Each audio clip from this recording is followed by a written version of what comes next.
रुद्राय च नमः शर्वाय च पशुपतये च नमो नीलग्रीवाय च शितिकण्ठाय च नमः प्रवर्तये च व्युक्तकेशाय च नमः सहस्राक्षाय च शतधन्वने च नमो गिरिजाय च शिपिभिष्टाय च नमो मेधुष्टमाय चेषुमते च नमो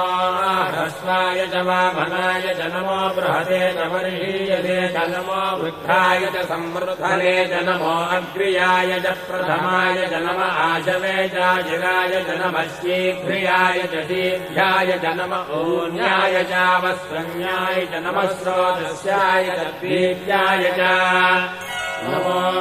ज्येष्ठाय च कनिष्ठाय च नमः पूर्वजाय चापरजाय च नमो मध्यमाय चापगल्भाय च नमो जघन्याय च बुद्ध्याय च नमः श्रोभ्याय च प्रतिशल्याय च नमो याम्याय च क्षेम्याय च नमो उर्भज्याय च खल्याय च